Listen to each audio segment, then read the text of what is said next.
শবে বরাতের রাতে একত্রিত হয়ে রাতভর ইবাদত করা ও পরদিন রোজা রাখা কতটুকু শরীয়ত সম্মত?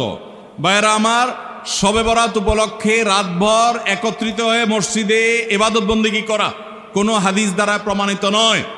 এবং দিনের বেলা যে রোজা, এই রোজা শবে বরাত উপলক্ষে না, এটা হলো শাবান উপলক্ষে রোজা। এই রোজা হলো আইয়ামে বীজ উপলক্ষে রোজা। নবী করিম সাল্লাল্লাহু আলাইহি ওয়াসাল্লাম শাবান মাসে এমনি বেশি বেশি নফল রোজা রাখতেন, সেই হিসাবে আপনিও রাখবেন। আবার আইয়াম 20, 13, 14, 15 রোজা রাখতেন, সেই হিসাবে রাখবেন। আপনি আল্লাহর ক্ষমা, এই রাতে আল্লাহ তাআলা বান্দাকে সাধারণ ক্ষমা ঘোষণা করেন, হিংসুক ছাড়া, মুশরিক ছাড়া। এই রাতের এই ফজিলত পাওয়ার জন্য আপনি চেষ্টা করলে সেটা ভালো, আল্লাহর কাছে ক্ষমা লাভের চেষ্টা করবেন, কিন্তু বেদাতি কোনো পন্থায় না।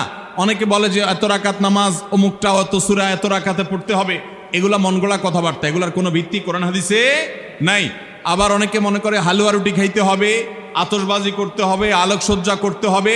শবে বরাতকে কেন্দ্র করে যা হয় তার বেশিরভাগই বেদাত এবং ভুয়া, মনগড়া ভিত্তিহীন, এগুলার কোনো অস্তিত্ব কোরআন হাদিসে পাওয়া যায়। আল্লাহ আমাদের সবাইকে সুন্নাহ মেনে চলার তৌফিক দান করুন।